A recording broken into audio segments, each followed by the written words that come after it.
I'm Robert Cardoza, and you're watching On the Street, the intersection of business and politics. This segment is the good news and the bad news. I want to remind you that coming up next will be our emails, and we've got a really good email. You're going to find it interesting. It's all about corporate entities and which kind of entity you should have and how one benefits you from the other. I want to remind you that On the Street is dealing with the intersection of business and politics. You're not going to get the kind of answers you're going to get here anywhere else. So this is where you need to be listening, where you need to be paying attention. So let's talk about the good news and the bad news. The good news, retail sales for the country were up 1.1%. Anything that's up, that's good. And all of the standard indicators are up. So, the new housing, we talked about earlier, new housing starts are up, resale housing is up, housing values are starting to climb, manufacturing is increasing, inventories are staying stable, which is a good thing. That's how big companies make money. You're seeing the unemployment rate dropping. It's down to 7.7% now. It could go down even more in spite of sequestration, because if they start working on infrastructure, it's going to create more jobs. That's a good thing. And you know what? I am really confident that we're on the road out of here. I'm really convinced that we're working in stages to fix this. The good news about that is that it's happening. The bad news is nobody wants the blame, so that's what's taking it so long to do the turnaround. Now, there's other bad news as well. And it's unfortunate because we're sitting there with 1.1% in sales increases, retail sales increases, but we're sitting at 2.3% with inflation. You can't have your sales increases below your inflationary rate, or even though you've got more sales, you're losing money. And that's exactly what's going on for the month of February. Don't get too excited. We're only looking at February. This is no different than if you did a business plan or if you did a financial plan or any kind of planning. You want to look at it really on a daily basis. In this case, the government is giving you statistics on a monthly basis. The fact that we're up is a good thing. And it's going to just kind of move around like a yo-yo, but as long as it's in the positive area, that's good. We fully expect that inflation is going to go somewhere around 3.6, 4%, but we've got to make sure everything else keeps track with that in order to have a healthy economy. It has to happen. With the recovery from a recession, you get inflation. You cannot get a recovery without inflation. But when you have your increases below that inflationary number, economically it hurts you. So we've got to be working on that. Now, am I concerned about this one thing? Well, maybe a little bit, but it's not shaking me up because it's only for 1 month. You have to look at the broader picture. I am convinced that we're on the road to recovery. I guess it's unfortunate that road to recovery is really going slow. You know what? I have been blasting the legislature in Washington, D.C. I could do the same thing for the state of California. They're just as dysfunctional as Washington, D.C. Matter of fact, a lot of the states are.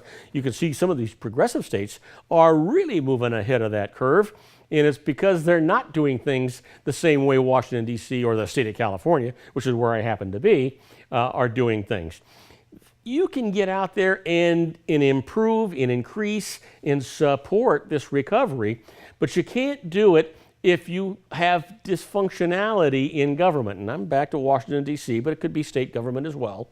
But you can't do it that way. These guys have to stop thinking about their jobs. When you start thinking about Congress, and I'm talking about the Senate and the House, did you know that for this fiscal year, they only worked 129 days out of the entire year, and they have already scheduled the new Congress for the new fiscal year to work 121 days. And you know what they do for the rest of the time? They go out and try and raise money to get elected, and it's got nothing to do with being progressive and getting us out of trouble. You know what? If they're not working in Washington, D.C. on your behalf, they shouldn't be getting paid. Why are we paying these guys to go out and raise money to get elected for a job I've already got them that they're supposed to be doing? That doesn't make any sense. And that's also bad news. And yet if you allow this to continue, then you know what? You got your head stuck in the sand. You can't let that happen. You've got to make these guys toe the road. You've got to make these guys do their job. And we're not doing it. You know what? Nobody wants to hear it, but we're not doing it. And you know what? I said once before, do you know that only 30% of the qualified registered voters vote, and the other 70% complain? Well, you know, as far as I'm concerned, that 70% doesn't have a word. You can't complain if you didn't do some input. If we don't do our job, if we don't vote and we don't watch over these guys and we don't supervise them, then why should we expect them to do their job? As long as we allow them to get away with this lackluster, lackadaisical method with which they're trying to do their jobs, that is inefficient and dysfunctional, then we deserve what we get. Shame on you, shame on me, if we allow that to go on. I just don't understand why anyone would let that happen. I am so down on government. You've got to figure there's got to be a reason that here's a guy that got a job. He works 121 days a year. He makes over $200,000 a year, not including his stipends and travel fees and all the perks that are going on, right? He goes in there and he gets that job. There's a reason for it. And he doesn't want to lose that job. But he's not doing what we elected him to do. Not even close to it of what we elected him to do. It's wrong. The first thing that goes on, that should go on in one of these elections is we should demand that they only get paid for the time that they work. They don't get to be part-time legislators. They don't get to be the fat cats. I don't understand why they're out there having steak and lobster and accomplishing nothing.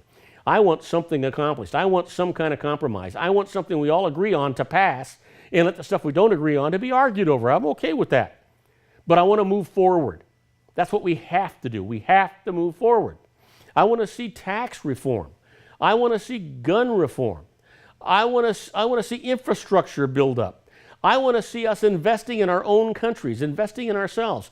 I want to see logical, prudent decisions made not to hurt the elderly that depend on Social Security, Medicare, and Medicaid, but there are solutions that help them improve their lives and don't take away from us. Those are the things we have to be watching. There are easy solutions. Eventually, as we keep talking about them, they come up with these solutions like they were their ideas. They got pressured into it. You've got to remember, the voice of this country is you, and it's me, and you shouldn't allow someone else to speak for you. You're watching On the Street. This is the intersection of business and politics. This is where I'm going to tell you some things that are uncomfortable, but necessary. You need to be proactive. You need to be the boss. You need to be the manager. Again, this is On the Street, intersection of business and politics. Coming up next, emails. I'm Robert Cardoza.